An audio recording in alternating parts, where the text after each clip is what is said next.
I'm Walter Isaacson, the host of the podcast Trailblazers. Each episode of Trailblazers tells an amazing story about disruptors who've shaken and shaped our world, told firsthand by the people who were there. From the birth of digital photography, to the advent of the GPS, to the future of self-driving cars. You can download Trailblazers for free on your favorite podcast app. Just search for Trailblazers with me, Walter Isaacson. The key to sustainable leadership lies in the ability to thrive in uncertainty, ambiguity, and change. Grand Heron International brings you the Coaching Assistance Program, giving your employees on-demand coaching to manage through a challenging situation and arrive at a solution. Visit grandheroninternational.ca/podcast to learn more. This podcast is part of the C-Suite Radio Network, turning the volume up on business.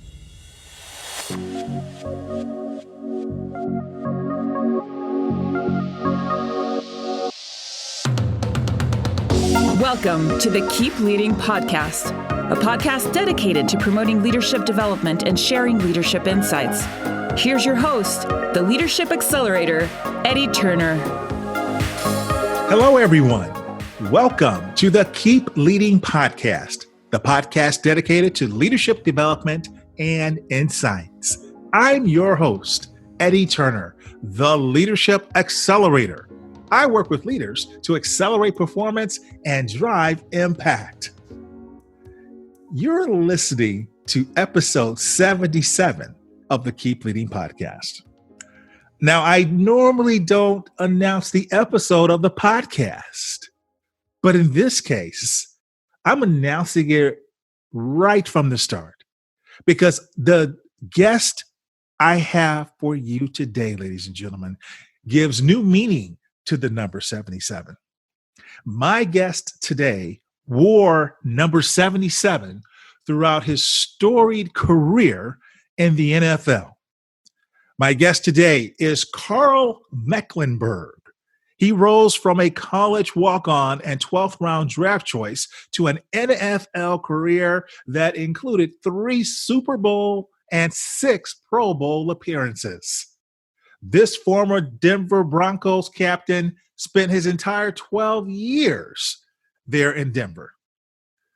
Karl Mecklenburg was arguably the most versatile player in the NFL, playing all 7 defensive front positions, often in the course of a single game. Karl was selected as the AFC Linebacker of the Year, AFC Player of the Year, and since retiring from the NFL, has been enshrined in the Denver Broncos Ring of Fame and the Colorado Sports Hall of Fame. Mecklenburg was also a Pro Football Hall of Fame semifinalist for 8 consecutive years. Mecklenburg is the only NFL legend to have earned the Certified Speaking Professional designation, the CSP, that is issued from the National Speakers Association. As an author and speaker, Mecklenburg's stories of teamwork and leadership are humorous and inspiring. And he approaches his speaking career with the same intelligence, passion, and intensity that punctuated his great football career. And that's why I am so excited to have with me today, Karl Mecklenburg. Welcome to the show, Karl. Thanks, Eddie. Good to be with you again. It's been a little while since we saw each other in San Diego. It has been a little while, and it seems like it'll be a long time before we can do that again, huh? Yeah. I live kind of in a flight path not too far away from Denver International Airport, and there's not a whole lot of planes flying around right now. No, things are awfully quiet, unfortunately. But you know how to make some noise. You know, to get ready for our interview, Karl, I watched the NFL channel there and just kind of watched you and your historical highlights. And, man, you used to put some hits out. And I said, I do not want to get in your way. Well, that was 25 years ago, Eddie. I'm safe now. You gotta put on that eye black. Then if you see me with the eye black on, I saw the eye black. Yeah. So I got that on. Yeah, you don't want to mess with me, but other than that, I'm good. I love playing the game, and it was a physical game. I mean, my job was to hit you as hard as I can. I expected the same from you, and let's see what turns out. When you have a career like yours, and I read through in the bio there some of your outstanding highlights, but I'm sure I missed something. Tell me what I missed. Wow. I think the thing that I'm proudest of was that I was a good teammate and I was selected as a captain. To me, that internal piece of it, I think, gets left out. And a lot of those guys are still some of my best friends. So I loved my time in Denver playing for the Broncos. But all good things must come to an end eventually. When you're a 34-year-old guy in the NFL, you're old. So it was time. My body had worn out, and it was time to walk away. But you know what? The thing I miss most from professional football is adrenaline. That adrenaline piece is really hard to replace. And I found that same adrenaline when I get up in front of a group to give a keynote. It was something I didn't expect, but it was something that really got me excited about doing my job now. So I'm a fortunate man. I've had the opportunity to work in two fields and two professions that I dearly love. I was going to ask you that. So thank you for sharing the adrenaline rush. I was going to ask you, what do you miss? And sometimes I hear athletes say that because to play at the level you played it at, you really have to get yourself up. And so the adrenaline rush is the big thing that you miss. But you said you've found a new way to channel it. Yeah, I have, Eddie. And truthfully, you know what? I didn't have a Jekyll and Hyde kind of thing going. I used to really irritate my teammates. I'd make a play and come to the sidelines and talk about my kids or my wife or something going on at home, then go back in and make another play. And they're just like, I'm trying to be him. I got to have my game face on. It's like, I don't have a game face. If a game broke out right now, I'd hit somebody in the mouth. That's what you do when you play football. So no, I didn't have to change my personality or change my focus that much to play the game. And I know a lot of people do. Well, and it's interesting you say that because when I was looking at all these, I'm like, you're just a gentle giant. When I met you, you're the nicest guy. I saw the photo, by the way, you sent me for the show, and you sent me the nice headshot, you're good looking guy in the suit. And then you sent me the one from the gridiron. And I mean, boy, you left it all on the field. I mean, I just love that. It is the epitome of a football player, especially back in the day. Yeah, that's my muddy picture. Yeah, it's dirty. It's dirty. You got in there. I wasn't a puncher. I was rolling around in the mud with the guys. But you're a nice guy, and I've got just you and your wife, just good, exemplary people. And wow! And so you would talk about that even in the huddle with the guys, and then they go out and make the next play. Well, yeah, not on the huddle now, but on the sideline. Yeah. Sorry, yes, on the sideline. Yeah, in the huddle, no, that's serious. You don't have much time in there, and I was responsible for making the calls and stuff. I wanted everybody's attention, and it was serious business in there. If you lose concentration for a second in on a professional football field, you're going to get hurt. When it's game time, when the whistle blows, I'm all business. And you look like it. So I loved also the idea that to become a captain of a sports team, especially a professional team, that says a lot about you as a leader. So talk to me a little bit, if you would, about being a leader of other men, strong, powerful men who all have huge egos. I was really honored by the selection, and I was captain for a long time. I was also the player rep on the team for the union. I was in charge of the Bible study chapel thing, and I was involved. To me, there should be leaders at all levels. You know, the coach is the leader, the owner's the leader, players have to have leadership, the staff has to have leadership. I look at a team as a seesaw or a teeter-totter. On one side, you've got the leaders. They think long-term. They think we instead of me. They put the team passion, the team mission before their own issues. On the other side, you've got egos. They think short-term. Where's my money? How little can I do today and still keep this job?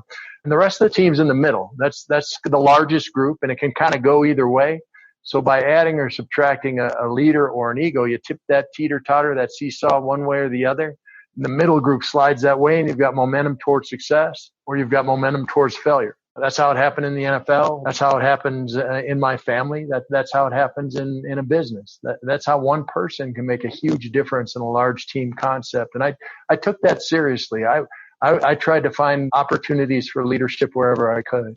And that's one of the other reasons I wanted to talk to you, because obviously this is the Keep Leading podcast. And so to listen to a leader like you who can talk about what it is like in the highly competitive field of professional sports, but then to transition out of sports successfully, and then to do that on stages around the world as a professional speaker. I said it in the bio, but I should probably just put a punctuation on this for folks who are listening and they've never heard about the Certified Speaking Professional credential. That means that Karl Mecklenburg is in the top 15% of professional speakers in the world. But setting him further apart is no other professional athlete has achieved that. Well, you're the first to achieve that status, I should say. Yeah, no, actually, no other football players. There's a number of other athletes. I hope there's more football players. Speaking of leadership, I've been involved in the Sports Celebrity Workshop at Influence, the annual national convention of National Speakers Association. I've been involved for years. Walter Bond set it up, and Ruby Newell-Legner have been involved with it, and myself and John Register and a number of people. But it's a way to reach out to other athletes or speakers, because there's a lot of them out there messing it up for the rest of us. They go out there and, give kind of half-hearted, canned speech that really has very little to do with the audience, and come and drink your beer and just hang out with your people a little bit. But it's not a professional thing. And so we're trying to raise that bar and make sure that they understand that it is a profession, and it's got some rules and got some regulations, but also has all kinds of knowledge that you can pick up and become a better and better speaker. So I've been involved with that too. Yes. And as I was saying that, Walter flashed through my mind. That's what made me do a course correction in the middle of that. So yes, you're the first football player, but certainly other athletes have it as well. But still, that puts you in an elite company. And it's a big deal to be a certified speaking professional in the National Speakers Association. So you're leading in that way. And you came up with a signature speech that talks about the 3 C's of leadership. Can you tell us about that? Well, I talk about 3 C's of leadership that are pretty simple. It's interesting when you look at leadership, there's so many different styles, there's so many different personalities. But if you understand what the cornerstones of your organization are, cornerstones, that's the first one. That's your purpose. That's you don't cross this line type thing. For the Denver Broncos under Pat Bowlen, it was, we're here to win championships and we're here to serve the community. There are things that you don't achieve and then you get a medal and you just stop. It's a level of performance that needs to be maintained. For example, one of my stories, I love ice cream. 250-pound man. Of course he loves ice cream. But it's not just regular ice cream you buy at the store, but the seasonal varieties you get at restaurants. For example, Chick-fil-A has that peach shake that's just unbelievable. It comes through every year. There's a restaurant here in town, a drive-through restaurant called Good Times that has an Oregon blackberry spoon bender, they call it. Just unbelievable. But the one I like the best is the pumpkin pie blizzard at Dairy Queen. Oh man. Wow. That's making my mouth water. Yeah, right. So I'm driving home from a speech down Colorado Boulevard and drive past Dairy Queen and there's a big sign out front. Yes, we have pumpkin pie blizzard. So I'd pull a U-turn and go into Dairy Queen and I'm hankering for a DQ pumpkin pie blizzard. And I go to the desk and ask the guy for the blizzard. And he's like, Carl, I apologize, but we're out of ice cream. This is Dairy Queen. Right? DQ. I thought their cornerstone was we sell ice cream, right? This is who we are. Yes. That's the first thing is make sure you're consistent with who you are. And that's a hard thing to do in some situations. For example, in the middle of the coronavirus, make sure that you still are who you are. Even if you have to do it on remotely or on Zoom or from a different direction, but you can't lose those cornerstones, or you're going to lose your followers. You're going to lose your team. So make sure your cornerstones are solid and you're clear and you're consistent about those cornerstones. The next one is commitment to the team passion, the team mission. And that's a little different than cornerstones. Cornerstones are these targets. This is who we are. This is our purpose. Where the commitment is the day-to-day thing. If you ask Pat Bowlen what our record was going to be every year, and they asked him, but before the season started, what's your record going to be this year, Mr. Bowlen? He'd always say 16-0. And if we had lost a couple games and you asked him, he'd say, they're going to be 14-2. We're 14, right? Our commitment was to win each game. And we were expected to prepare at a level where we could win each game. And even if we got to the end of the season, it would actually help us to lose a game as far as draft positioning. No, we're there to win each game. There has been some inexplicable wins at the end of seasons where it really would have helped us to lose. But no, because our commitment is to prepare to win each game. And then the third, and maybe the most important, is connection. Connection, and it's got to be clear and consistent once again, but that connection to your team, to understand who your people are, use the strengths of the individual to help the team, use the strength of the team to cover for the weaknesses of the individual. That connection has got to be there. And once again, COVID really makes that difficult. You're social distancing, you're working from home, and you've got to figure out a way to keep that connection. And what do the New England Patriots do other than cheat? I can tell you what they do, Eddie. The New England, had to sneak that in there. The New England Patriots, Bill Belichick is unbelievable with this piece, with connection. He knows what his people are capable at. A few years back, he ran a 4 tight end offense. 4 tight ends in the game at the same time. And at least half the plays that whole season, he had a 4 tight end offense. Never seen it before in my life. But he went to training camp, identified that 4 of his top 11 offensive players were tight ends, and he figured out a way to get them in the game. That's leadership. Understanding what the strengths of the individuals are and putting them in position to be successful. So for me, the 3 C's are cornerstones, commitment, and connection. And then you've got the clarity and consistency of each of those. Outstanding. Thank you for sharing the 3 C's of leadership. I'm talking to Karl Mecklenburg. He is an NFL legend with a storied career, and he's a certified speaking professional in the National Speakers Association. We'll have more with Karl Mecklenburg right after this. Support for this podcast comes from Goldman Sachs. Companies in the top quartile for ethnic diversity are 33% more likely to have industry-leading profitability, and those in the top quartile for gender diversity are 21% more likely to outperform. This data was the catalyst behind Launch with GS, a $500 million investment strategy that continues to focus on increasing access to capital for women, Black, Latinx, and other diverse entrepreneurs. Learn more at gs.com/launchwithgs. Support for this podcast comes from Sabra. Barbecue season is in full swing, so get out the hot dogs, burgers, and Sabra hummus. Hummus? Oh yeah. From hummus-topped hot dogs to vegan hummus flatbreads, Sabra is bringing the flavor all summer long. Check out Sabra on Pinterest for more recipes. This podcast is sponsored by Eddie Turner, LLC. Organizations who need to accelerate the development of their leaders call Eddie Turner the Leadership Accelerator. Eddie works with leaders to accelerate performance and drive impact. Call Eddie Turner to help your leaders one-on-one as their coach, or to inspire them as a group through the power of facilitation or a keynote address. Visit EddieTurnerLLC.com to learn more. This is JJ Ramberg, co-founder of Good Pods, and you're listening to the Keep Leading podcast with Eddie Turner. Okay, we're back, everyone. I'm talking to Karl Mecklenburg, number 77 on the Denver Broncos. Had an amazing career in the National Football League, and he is now a professional speaker, one of the top professional speakers in the world, certified speaking professional with the National Speakers Association. Before the break, in addition to sharing some memorable highlights from his career as an athlete, talked about the 3 C's of leadership. And you told us, Karl, why they mattered in sports and in leadership. How can leaders listening today, especially amidst the crisis we're facing, apply those 3? This is when leadership really needs to shine.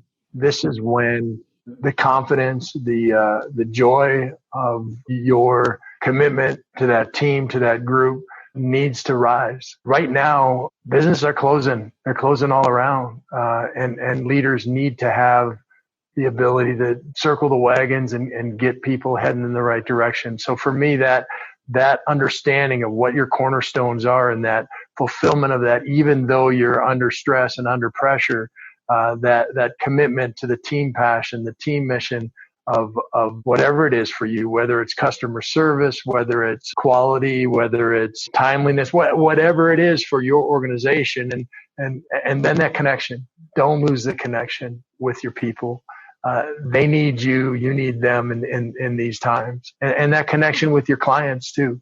You'd be surprised how often people make a decision on who they're going to buy from based on relationships. If you have that strength of the relationship, and when relationships are strengthened is when there's trouble, when there's challenge. Now's the time to strengthen those relationships. I played professional football for 12 years. I had multiple surgeries, total of 18 football-related surgeries in my life. While I was playing, I believe there was 8 or 9 of them. So I'd have surgery in the off season. And I was thinking about this as this coronavirus hit, and I was feeling sorry for myself. I was like, you know what? I've been here before. Everybody else was out working out, getting ready for the next season, and I'm just trying to walk on crutches again. But there were things I could do. There were things I could control. I could be a leader in the training room. I could cement relationships in that locker room. So basically what I'm saying is do what you can do. Control what you can control.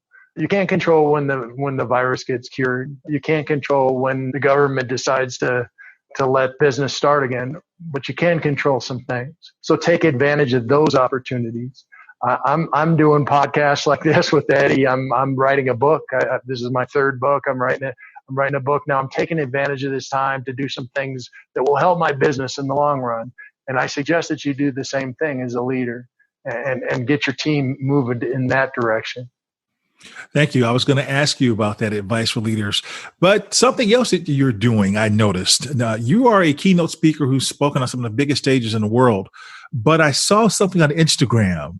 Can you tell businesses that are listening out there right now what else you're doing to meet the need of audiences? Yeah, I'm doing things obviously virtual. It's a little different. I enjoy it in a way, but I miss the interaction with the crowd. But you can get some of that with chat. You can get some of that with polls.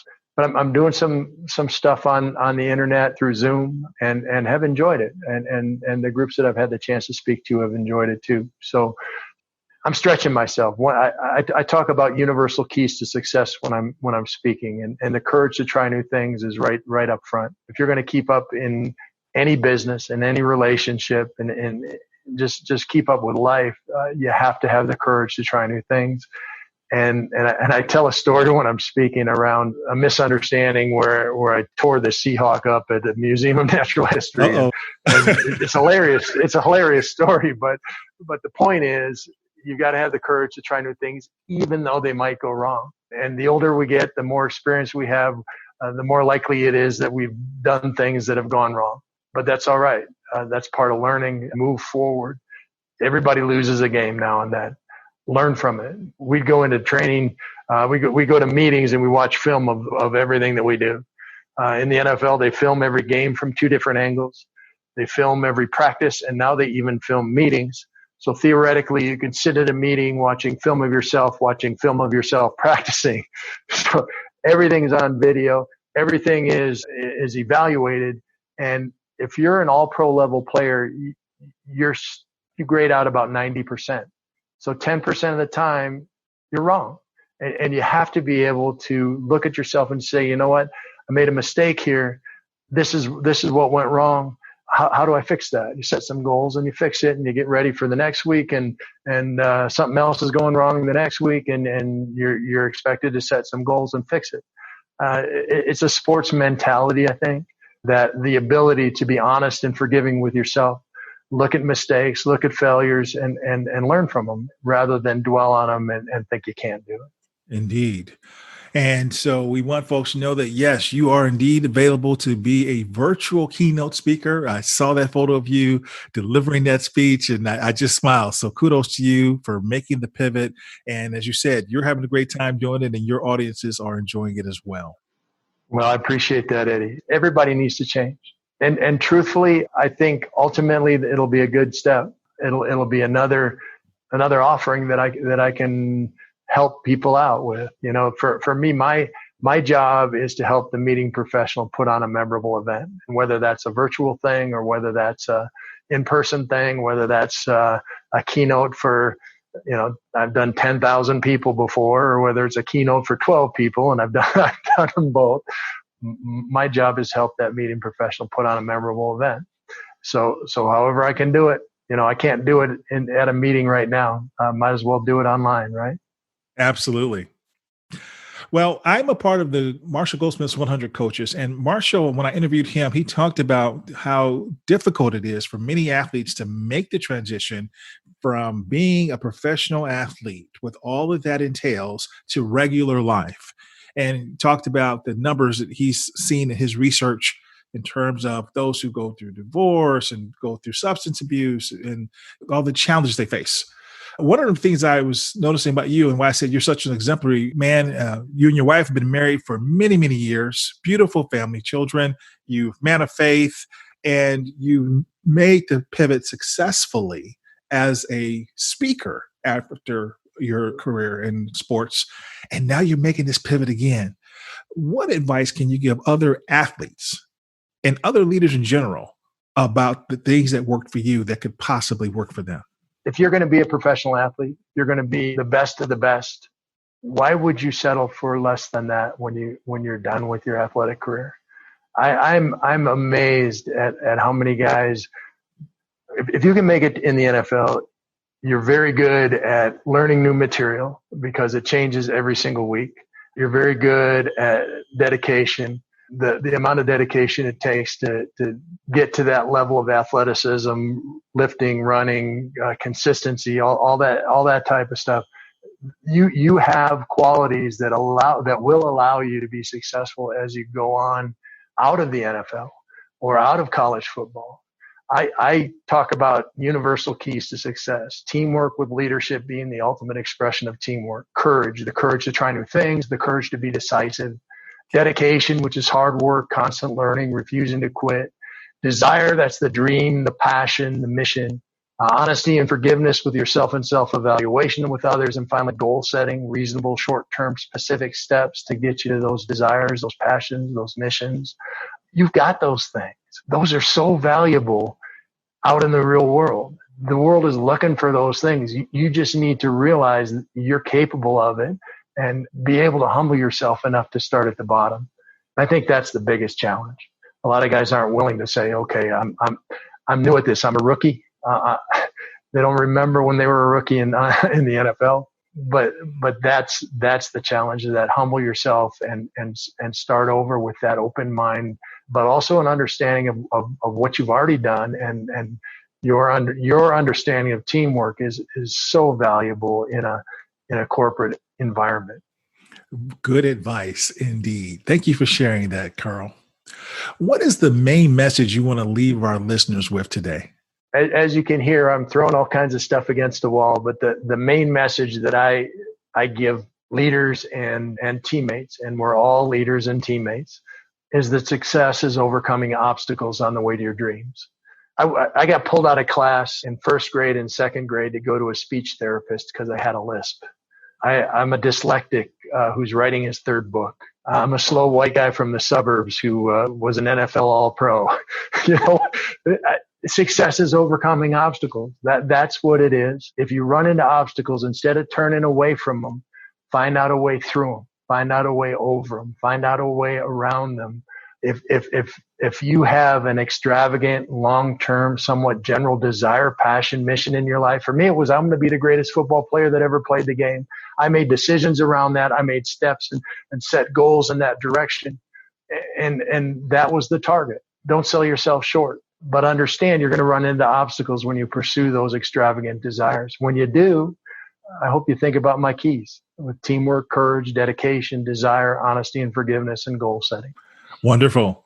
And this is the Keep Leading podcast. So we like to give leaders something to help them keep leading in addition to the content you've shared. Is there a piece of leadership advice you've received that you live by, or a quote that you love that you can share with our leaders? Change is inevitable. I remember Dan Reeves, when I was playing for him, once a year, he felt like we weren't progressing the way he expected us to. and he'd call us all together as a team. And in his Georgia drawl, he'd say, "Now, man, you're either getting better, or you're getting worse. You can't stay the same." Dan said a lot of things I'm still trying to figure out, but I get that. Change is inevitable. It's going to happen. Don't be surprised by change. Embrace it. Improvement is change, right? There's no way to get better without change. So take advantage, control what you control, and come out the other side of this in a better place than you went in. And those are great words indeed, especially during this time.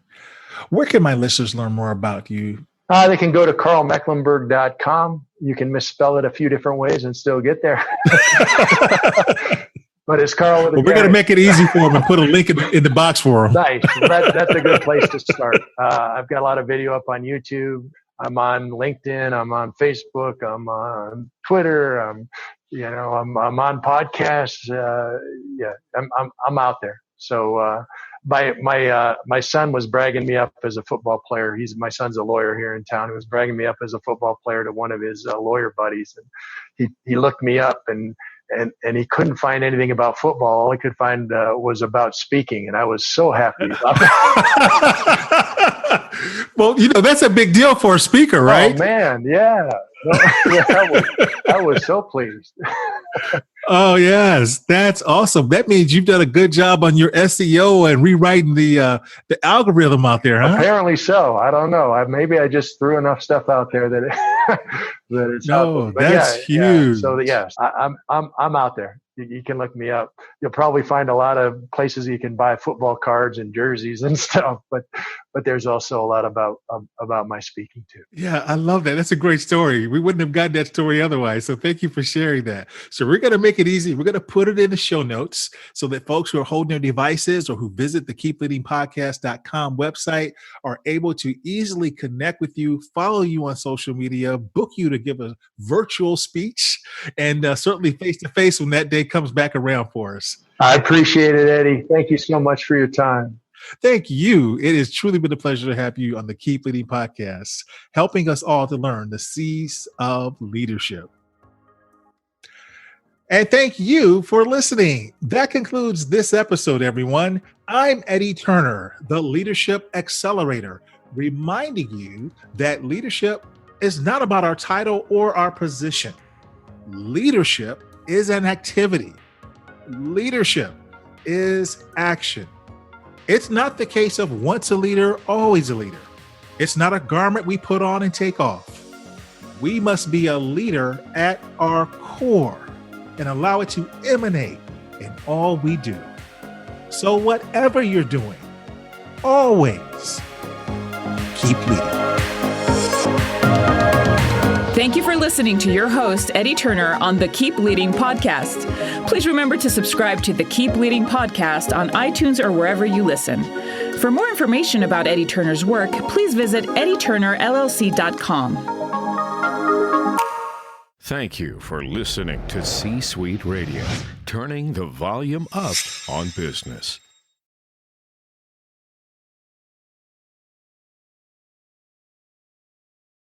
Hey, C-Suite Radio listeners, Jeffrey Hazlett here, Chairman and CEO of the C-Suite Network. Has your business been seriously affected by COVID-19? Are you having trouble getting a loan to meet payroll? Is government red tape causing your business to shut down? Well, we're here to help. C-Suite Loans is a business program designed to provide companies just like yours with immediate access to capital that will keep your business not only afloat, but driving and thriving. C-Suite Loans works in conjunction with vetted funding to provide you with the best options based on your financial needs. We understand the challenges and we have a solution.